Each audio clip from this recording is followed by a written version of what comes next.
Bismillahirrahmanirrahim. Assalamualaikum warahmatullahi wabarakatuh. Alhamdulillah, summa alhamdulillah, wassalatu wassalamu ala rasulillah, amma ba'd.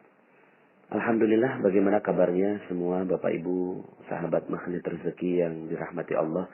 Semoga kita semua selalu berada dalam limpahan, curahan, rahmat, dan karunia yang tak terbatas dari Allah Subhanahu wa Ta'ala. Semoga kehidupan Anda bertambah keberkahannya, bertambah kemuliaannya, bertambah kejayaannya, dan terutama bertambah disayang oleh Allah Subhanahu wa Ta'ala. Bapak Ibu, pada kesempatan kali ini saya ingin menyampaikan materi tentang detox rezeki. Ya, terus terang saya sudah beberapa kali tag untuk merekam materi ini, tapi beberapa kali juga saya tidak berhasil merekamnya. Bukan karena kualitas suaranya, tapi ada kekuatan yang sangat besar di dalam diri saya. Materi ini bisa membalik seluruh kehidupan Anda. Ibarat kalau kita salah jalan, kemudian kita sadar, kemudian kita tinggal U-turn atau berbelok berbalik arah. Maka mudah-mudahan materi detox rezeki adalah materi yang bisa membuat kita semua, saya juga sebagai pribadi yang banyak sekali kesalahan, bisa jauh-jauh lebih dekat kepada Allah Subhanahu wa Ta'ala, sehingga akhirnya rezeki kita dimudahkan olehnya. Bapak Ibu, ada banyak sekali yang merasa menyesal tentang dosa-dosa yang pernah dilakukan. Tapi lebih banyak lagi yang tidak menyesal, Bapak Ibu. Lebih banyak lagi yang tidak mengetahui tentang dosa-dosa yang dilakukan. Lebih banyak lagi yang tidak mengerti tentang perisai rezeki. Dia hanya mengerti tentang kenapa hidup susah, kenapa hidup kok jadi ribet, kenapa kok rezeki jadi seret, kenapa kok hidup tidak mudah dijalani, kenapa tampaknya Allah tidak adil begitu. Tapi betapa banyak orang di luar sana yang tidak sadar bahwa ternyata seluruh sebab-sebab dari yang terjadi pada kehidupannya hanyalah perisai rezeki yang dicintai betul olehnya. Sehingga akhirnya dia tidak merasa bahwa dia telah melakukan kesalahan. Maka bagi Anda yang menghubungi saya secara pribadi dan kemudian mengatakan tentang betapa hinanya diri kita, betapa hinanya diri saya ketika mendengarkan materi tentang jodoh terbaik, mendengarkan materi tentang cacat yang sempurna, mendapatkan cerita tentang betapa banyaknya orang yang bersalah lalu kemudian berharap Allah Subhanahu wa Ta'ala mengampuninya, tentang materi-materi yang berkaitan dengan apa yang sudah saya sampaikan sebelumnya. Bapak Ibu, bagi mereka-mereka yang sadar akan perisai rezekinya, saya ingin ucapkan selamat kepada Anda. Kenapa? Karena kesadaran akan kesalahan adalah rezeki itu sendiri. Kesadaran bahwa kita berbuat salah itu adalah rezeki yang tidak ternilai, Bapak Ibu. Karena siapa sih yang gak pernah berbuat salah? Siapa yang gak pernah berbuat dosa? Kullu bani Adam khatta'un.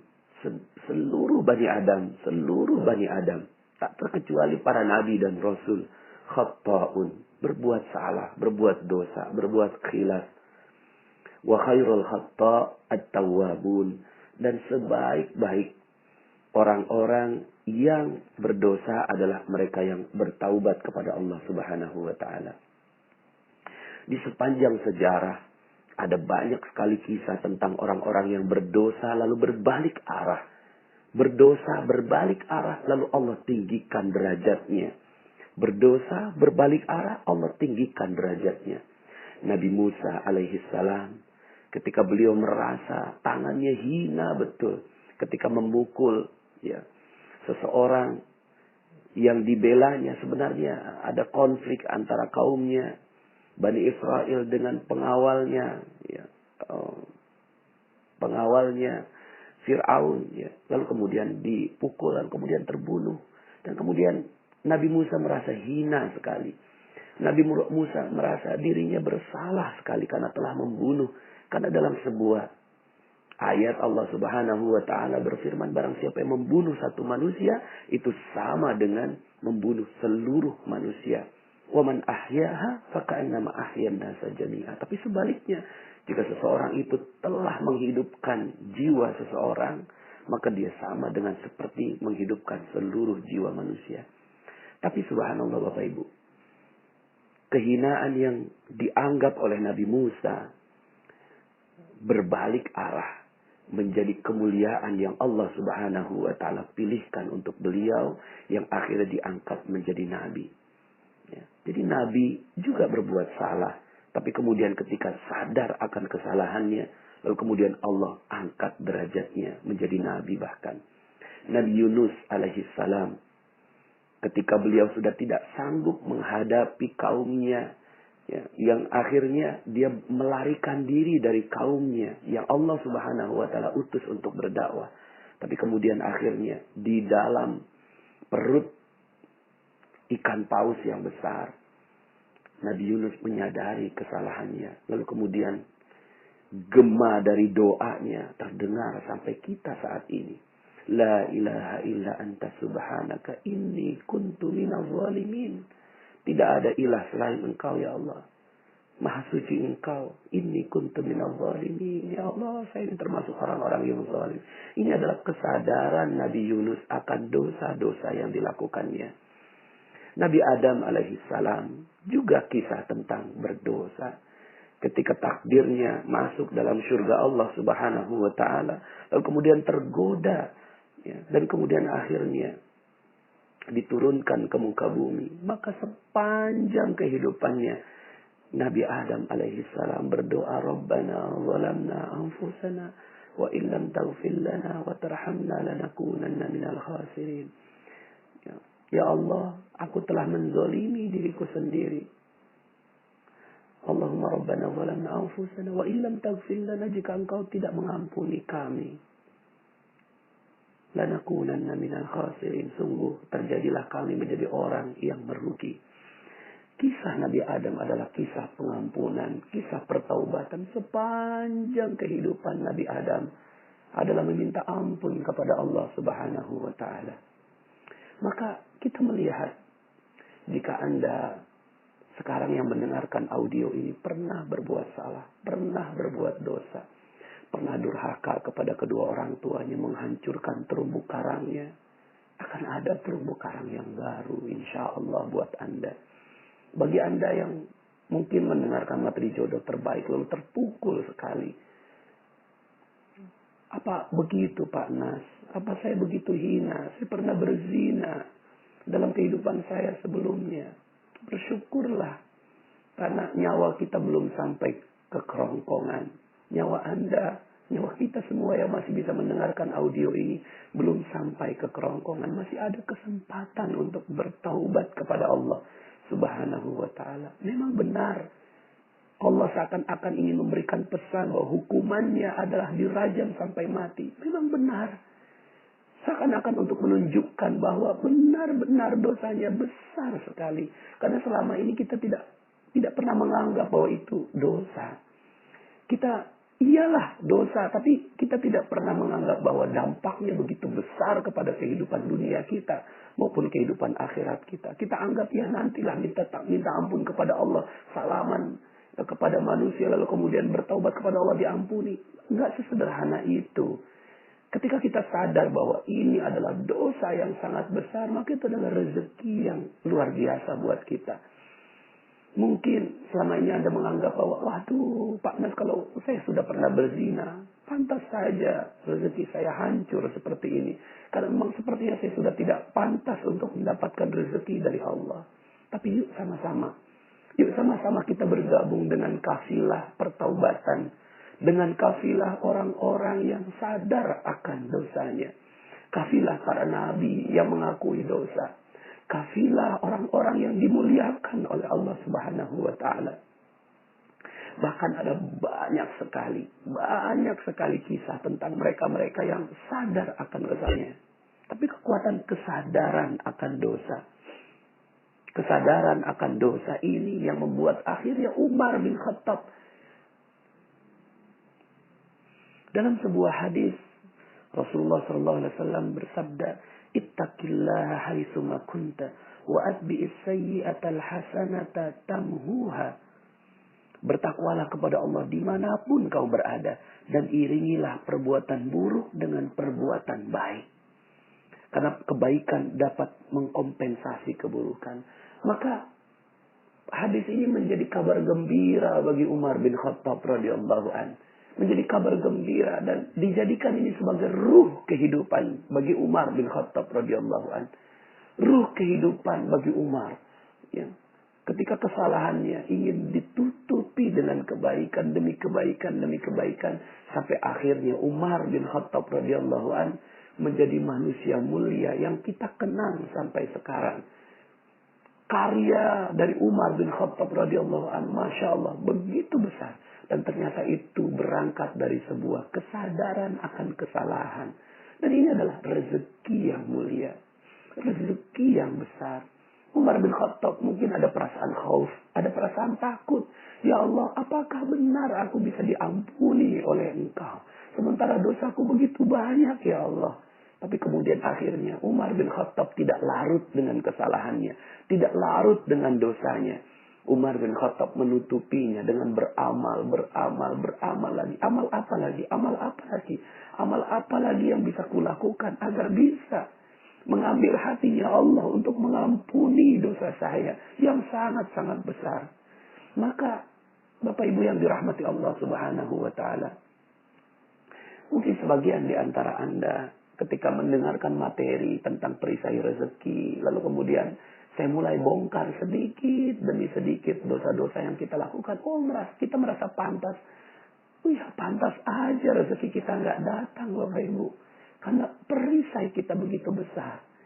Tapi kita punya Allah. Kita punya Allah yang maha mengampuni. Yang maha sayang akan hambanya. Yang maha sayang akan hambanya. Maka mari kita juga renungkan tentang sebuah hadis. Kisah tentang seorang yang telah membunuh 99 orang. Membunuh 99 orang. Satu orang saja dibunuh. Selaksana membunuh seluruh manusia. Lalu kemudian ini membunuh 99 orang. Tapi kemudian dia sadar. Hati nuraninya keluar. Bekerja. Sensornya bekerja. Lalu kemudian ada hidayah yang merasuk di dalam hatinya. Lalu kemudian bertanya, apakah aku bisa diampuni ya Allah? Sementara aku telah membunuh 99 orang. Lalu kemudian dia bertemu dengan seorang ulama pada saat itu. Ya, ini cerita di zaman Bani Israel dikisahkan oleh Rasulullah SAW. Pada saat itu bertemu ulama. Wahai syekh, wahai ulama, saya ini telah berdosa. 99 orang telah saya bunuh. Apakah saya bisa diampuni oleh Allah? Tapi kemudian ulama ini mengatakan, mana mungkin kau bisa diampuni? Satu orang saja sudah selaksana membunuh seluruh manusia. Kamu telah membunuh 99 orang. Karena perasaan begitu putus asa akan rahmat dari Allah Subhanahu wa taala. Akhirnya ulama ini dibunuh dan genaplah 100. Tapi kemudian manusia yang ingin bertaubat ini datang kepada ulama kedua yang kemudian mengatakan, Allah maha mengampuni. Sampai akhirnya batas ketenggorokan. Sepanjang nyawa masih ada, maka masih bisa diampuni oleh Allah. Dengan syarat engkau meninggalkan seluruhnya dan pindah ke satu tempat yang lebih baik. Kemudian akhirnya dia lakukan itu. Dan singkat cerita, akhirnya seorang pembunuh yang telah membunuh 100 orang ini, akhirnya meninggal dunia di tengah perjalanan. Dan ketika malaikat maut, malaikat berselisih tentang hal ini, apakah dia masuk surga atau masuk neraka. Lalu kemudian diukur, ternyata beliau lebih dekat ke tempat desa yang dia tuju, ke tempat dia untuk bertaubat. Maka Bapak Ibu yang dirahmati Allah Subhanahu wa taala. Mungkin sebagian di antara Anda seakan-akan sepertinya sudah tidak lagi punya harapan kepada Allah. Tapi yuk sama-sama kita renungkan tentang ayat-ayat Allah Subhanahu wa taala dan hadis-hadis Nabi yang bercerita tentang hal ini. Dalam Al-Qur'an disebutkan dalam surat Az-Zumar ayat 53 sampai 54. Qul ya ibadiyalladzina asrafu ala anfusihim la taqnatu min rahmatillah. Innallaha yaghfiruz dzunuba jami'a innahu huwal ghafurur rahim. Katakanlah, hai hamba-hambaku yang melampaui batas terhadap diri mereka sendiri, janganlah kamu berputus asa dari rahmat Allah. Sesungguhnya Allah mengampuni dosa-dosa seluruhnya. Sesungguhnya dialah yang maha pengampun lagi maha penyayang. Wa anibu ila rabbikum wa aslimu lah. Wa aslimu lahu min qabli ayyatiyakumul azab. Tsumma la tunsarun. Dan kembalilah kamu kepada Tuhanmu dan berserah dirilah kepadanya sebelum datang azab kepadamu. Kemudian kamu tidak dapat ditolong lagi. Bapak Ibu, bagi sebagian Anda yang mengalami musibah dalam kehidupannya, musibah dalam rezekinya, musibah dalam kehidupannya karena dosa-dosanya begitu tebal, begitu besar. Maka yuk sama-sama kita jadikan ini sebagai momen untuk kembali kepada Allah Subhanahu wa ta'ala. Bahwa insya Allah sepanjang nyawa kita masih ada dan belum sampai ke tenggorokan, kita masih memiliki kesempatan untuk bertaubat kepada Allah. Kita masih punya kesempatan untuk melakukan pertaubatan. Nah, Bapak Ibu, ini judulnya adalah detox rezeki. Ya. Bagaimana kita bisa dengan jalan pertaubatan ini kita melakukan detox? Ya. Mungkin Anda pernah melihat, dan ini pengalaman saya bersama istri begitu ya. Ada yang memakai kosmetik bermerkuri, kosmetik berbahaya, lalu kemudian wajahnya hancur gitu ya. Lalu kemudian dia sadar gitu. Setelah menggunakan kosmetik beberapa lama, kemudian akhirnya dia sadar bahwa zat yang dimasukkan ke dalam wajah ini adalah zat yang berbahaya. Lalu kemudian dia mulai sadar akan kesalahannya. Tapi kemudian jalan untuk berbalik ke wajah yang semula itu adalah jalan yang terjal, Bapak Ibu. Jalan yang terjal mungkin akan keluar semua flek-fleknya, jerawat dan segala macam gitu ya dari wajahnya. Tapi kemudian ketika ada yang memahami bahwa ini adalah proses detox, ini adalah proses detoksifikasi, keluarnya racun dari seluruh tubuh, maka dia bisa menerima dengan begitu sabarnya. Maka Bapak Ibu, logika rezeki yang kita bangun ya setelah beberapa materi ini, mungkin Anda sebagian di antara Anda yang ingin rezekinya baik, bisa, insya Allah akan ada banyak sekali kesempatan untuk Anda, masih bisa kok gitu. Kalau Anda sekarang ini hutang nggak lunas-lunas, piutang tidak terbayar, lalu kemudian Anda harus diusir, bahkan sebagian di antara Anda yang dipenjara, ada yang ditangkap, asetnya disita, dihancurkan semua kehidupannya, dihina oleh orang lain. Maka yuk sama-sama kita melihat kehidupan kita, episode kehidupan kita bisa jadi itu karena dosa-dosa yang kita lakukan. Tapi it's okay, nggak apa-apa. Yang penting Anda sadar akan kesalahan. Yang penting kita sadar akan kesalahan. Lalu kemudian kita berbalik. Tapi jalan berbalik ini jangan meminta instan, Bapak Ibu. Kita sudah terlalu jauh berjalan dari jalur yang Allah inginkan. Kita terlalu jauh berjalan, lalu kemudian kita sadar bahwa ini bukan jalannya. Lalu kemudian kita mulai berbalik. Tapi jalan berbalik adalah jalan yang terjal. Seperti jalan detox itu, Bapak Ibu.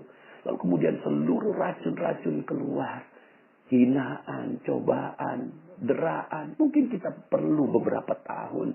Kita perlu beberapa tahun sampai kemudian akhirnya Allah Subhanahu wa taala berikan rezeki yang baik untuk kita.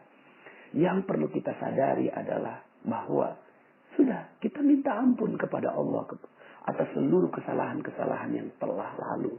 Kemudian kita sadar bahwa kita berbuat salah.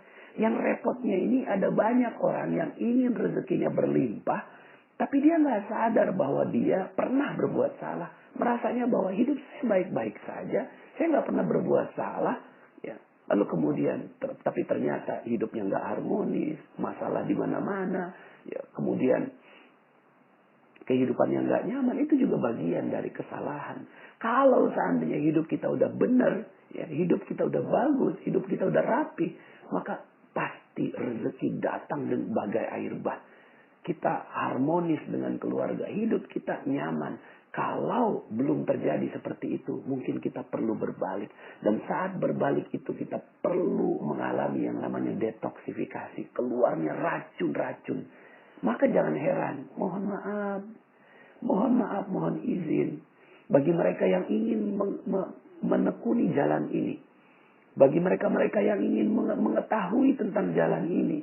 Maka jalan ini akan dipenuhi dengan keluarnya racun-racun yang ada dalam tubuh kita. Kalau keluar itu, maka berbahagialah. Makanya dalam materi sebelumnya saya sampaikan tentang yang namanya paradox of candy. Akan ada bungkus-bungkus yang banyak yang dikeluarkan. Mungkin barang Anda hilang. Mungkin Anda akan dihina orang. Mungkin ya, akan ada banyak sekali pengorbanan yang keluar dari diri Anda. Tapi itulah prosesnya. Itulah detoxnya. Itulah detoxnya. Itulah bungkus-bungkus yang keluar. Sabar saja. Sebentar lagi isinya akan datang. Ya, sebentar lagi isinya akan datang. Mungkin saya ingin sedikit cerita tentang ada satu kisah yang saya lihat betapa dahsyat buat saya. Dan detoxnya cepat begitu ya. Ya mungkin bukannya cepat ya. Tapi di antara jalan yang Allah pilihkan untuk detoksifikasi ini, Allah kasih hadiah gitu. Allah kasih hadiah. Ini kisah tentang seorang nenek. Nenek ini hobinya minta-minta Bapak Ibu. Setiap hari minta-minta. Setiap hari minta-minta. Dia nggak sadar bahwa minta-minta adalah dosa. Berharap kepada manusia, meminta-minta, ini adalah dosa. Dia nggak sadar ini. Dan dia merasa, oh, oke, yang lain dia berada di dalam komunitas peminta-minta. Ini adalah sesuatu yang wajar. Ini adalah mencari nafkah. Tapi dia nggak sadar bahwa ternyata Allah nggak suka dengan perbuatan ini. Maka kemudian akhirnya dia tahu bahwa dia dapatkan kisah tentang Ustadz Yusuf Mansur. Dia datanglah ke pengajiannya Ustadz Yusuf Mansur. Ya. Akhirnya dia datang bukan buat ngaji, tapi buat minta-minta. Ya, sampai akhirnya ya panenlah Bapak Ibu ya. Karena Ustadz Yusuf Mansur ini mendoktrin jamaahnya untuk sedekah, ya sementara si nenek ini ada di luar, ya tinggal menengadahkan tangan sampai kemudian akhirnya seluruh jamaahnya menjadikan sang nenek ini sebagai alat praktikum Bapak Ibu ya. Lalu kemudian dia lakukan itu terus sampai kemudian akhirnya ketahuan sama jamaah Bapak Ibu, dilaporkan sama Ustadz Yusuf Mansur. Ya kemudian ketemu, nenek datang pengen minta-minta. Enggak Ustaz, saya nggak pengen minta-minta. Saya pengen ngaji Ustaz. Wah ini banyak orang yang laporan nenek seperti ini. Enggak Ustaz, gini aja deh. Kalau besok datang pengen ngaji, silakan dah. Tapi kalau datang pengen minta-minta, lebih baik jangan. Gitu. Kurang lebih seperti itu isinya nasihat Ustaz Yusuf Mansur kepada sang nenek. Akhirnya itu si nenek datang lagi besoknya. Tapi berubah niat Bapak Ibu. Berubah niatnya. Yang tadinya pengen minta-minta, sekarang ngaji. Kenapa? Karena udah ketahuan sama Ustadz Yusuf Mansur. Sampai kemudian akhirnya ini nenek ngaji. Sampai kemudian akhirnya ada tuh si nenek, ada Ustadz Yusuf Mansur, ada saya. Ini si nenek ini ngoceh aja depan Ustadz Yusuf Mansur. Gitu ya. Nggak tahu orang yang diocehin, orang yang sibuk. Sampai kemudian Ustadz Yusuf Mansur bilang gini, udah nek, gak usah banyak ngomong. Nih gue mau kasih duit. Ya. Yang tadinya dia ngoceh, langsung diem gitu. Ya, gue mau kasih duit 250.000, tapi bukan buat nenek semua.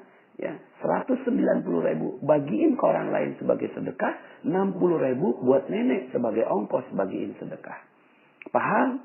Enggak paham Ustadz, kata tuh si nenek. Ya, akhirnya Ustadz Yusuf Mansur ngelihat saya. Nas, Terusin mas, gue banyak urusan. Akhirnya pergilah Ustaz Yusuf Mansur. Saya berhadapan sama si nenek. Oh mungkin tadi Ustaz Yusuf Mansur ngejelasinnya kecepetan. Saya akhirnya jelasin pelan-pelan. Nek, Ustaz Yusuf Mansur mau ngasih duit. Gitu. Cuma ya bukan buat nenek semua. Ustaz Yusuf Mansur mau ngasih 250.000. Betul kan Ustaz? Ya, saya cari Ustaz Yusuf Mansur. Nggak ada Ustaznya. Oh ternyata nerusinnya bukan cuma nerusin jelasin, nerusin ngasihin duit gitu kan. Akhirnya aduh saya dijebak sama Ustaz Yusuf Mansur, tapi dijebak yang baik begitu. Akhirnya keluarlah dompet saya ada duit 300.000.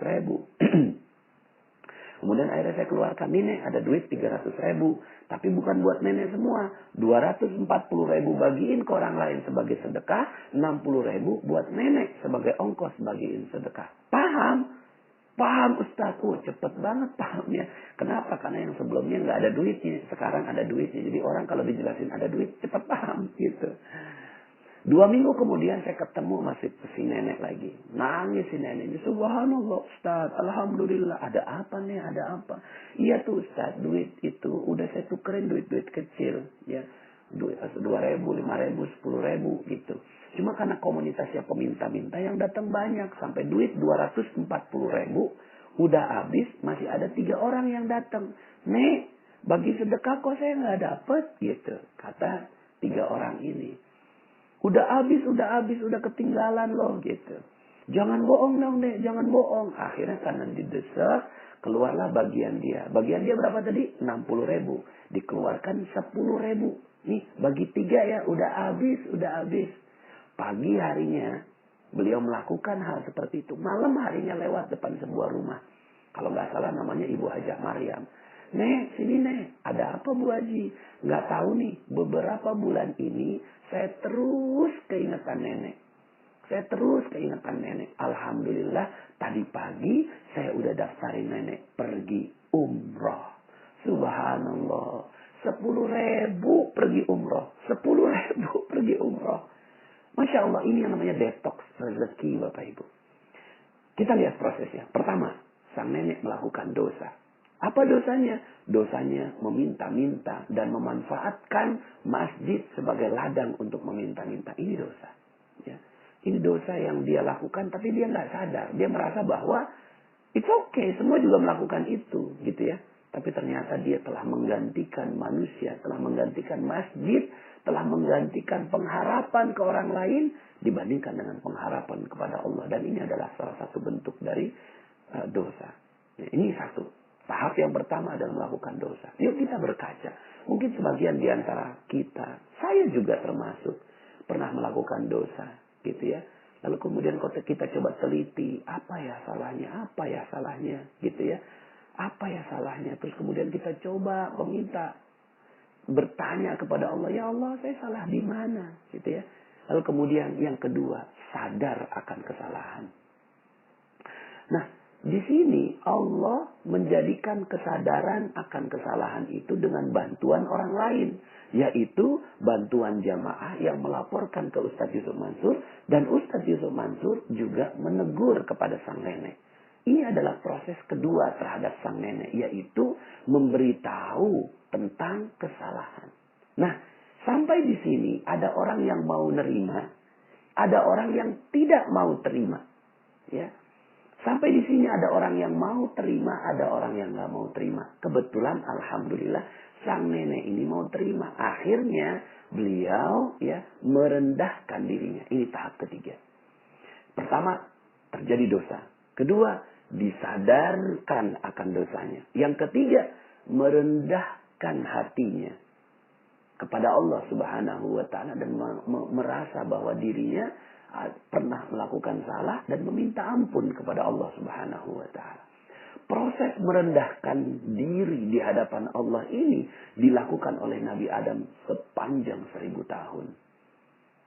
Proses merendahkan diri ini dilakukan oleh Nabi Musa. Proses merendahkan diri ini dilakukan oleh Nabi Yunus. Proses merendahkan diri ini dilakukan oleh Umar bin Khattab radhiyallahu anhu. Sehingga ketika setiap beliau ingat akan wajah anaknya, beliau selalu menangis. Ini adalah proses merendahkan diri di hadapan Allah. Dan proses merendahkan diri ini ya dilakukan dengan sepenuh kesungguhan. Kemudian setelah merendahkan diri di hadapan Allah, baru yang keempat, mengisi dengan aktivitas yang bisa menutupi dosa tersebut. Ya. Yang dilakukan oleh sang nenek adalah ngaji, gitu ya. Ini yang dilakukan oleh sang nenek. Nah, yang dilakukan oleh Umar bin Khattab adalah menutupi dengan berbagai amal soleh. Maka kita harus haus, gitu ya. Harus haus, apalagi nih amal soleh yang harus saya lakukan. Makanya janji Allah terhadap berbagai amalan itu adalah diampunkan seluruh dosa. Ini ada proses detox, gitu ya. Ini ada proses detox sehingga akhirnya ya, yang dilakukan oleh seorang mukmin adalah mencari detoxnya. Apa nih yang harus saya lakukan agar bisa mendetoks dosa-dosa saya, agar bisa menghancurkan seluruh dosa-dosa saya. Begitu, ya. Maka di sini menutupinya dengan berbagai amal soleh, beramal lagi. Haus dengan amalan-amalan yang Allah janjikan untuk pengampunan dosa. Nah, untuk kasus sang nenek ini beliau akhirnya ngaji. Dan saya yakin proses ngaji yang dilakukan oleh sang nenek ini pedih sekali. Kenapa pedih? Karena dia biasa mendapatkan uang dari pengajian. Tapi sekarang ini tidak mendapatkan. Maka bisa jadi kehidupannya berat. Bisa jadi kehidupannya sulit. Bisa jadi kehidupannya tidak mudah, Bapak Ibu. Tapi beliau terima. Kenapa? Karena udah ketahuan ya. Ini dipaksa. Ini detox terpaksa namanya. Tapi Anda, insya Allah ya. Saya yakin Anda yang mendengarkan audio ini adalah mereka-mereka yang tegar. Yang siap menerima detox dari Allah Subhanahu wa Ta'ala. Maka ada yang mengalami detoxnya selama 7 tahun. Ada yang detoxnya selama 2 tahun, 3 tahun, 5 tahun dan seterusnya. Nah, ini Bapak Ibu, ya, mengalami beratnya ujian ketika kembali. Jadi yang pertama dosa, melakukan dosa, ini tahap pertama. 2, sadar akan kesalahannya. 3, merendahkan diri di hadapan Allah Subhanahu wa Ta'ala. Yang keempat, diisi dengan berbagai amalan-amalan untuk mempercepat ditimbunnya dosa-dosa itu. Dan yang kelima adalah bersabar dengan prosesnya. Bersabar dengan proses detoxnya. Ya. Bersabar dengan prosesnya. Yang keenam, bersabar ketika muncul berbagai kesulitan-kesulitan dalam proses detox ini. Ya. Kalau ini yang sudah dilakukan, maka terjadi yang keenam, Bapak Ibu. Yang keenam ini adalah ujian.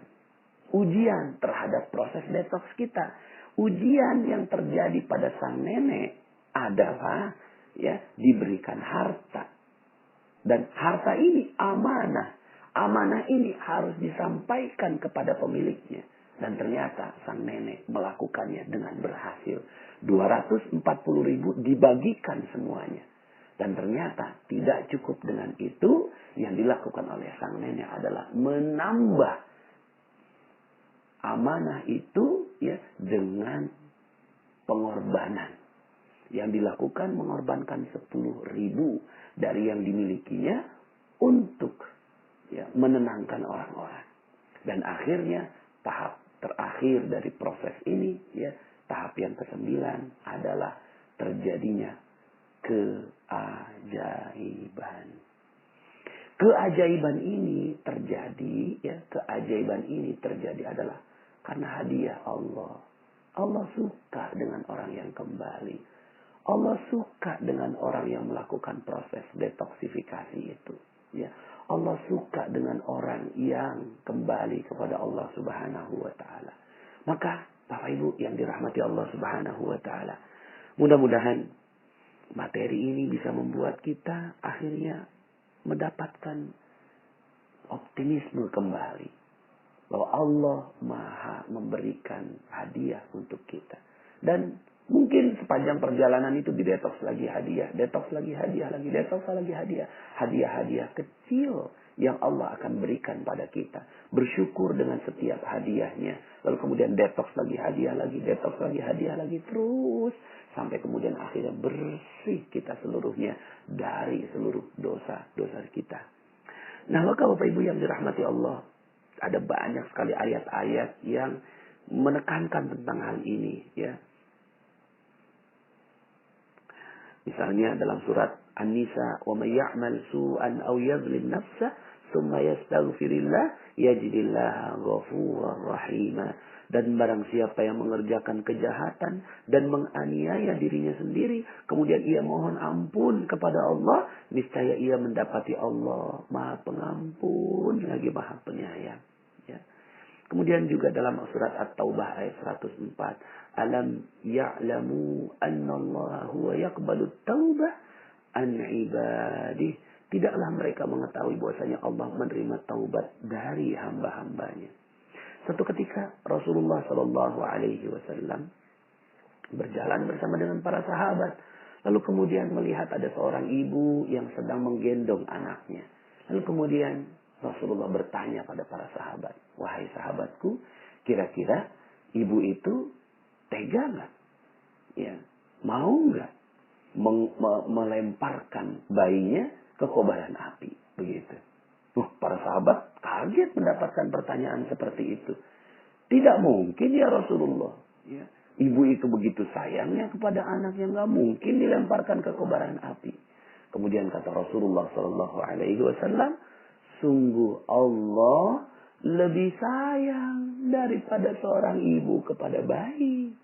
Sungguh Allah lebih sayang daripada seorang ibu yang menyayangi bayinya.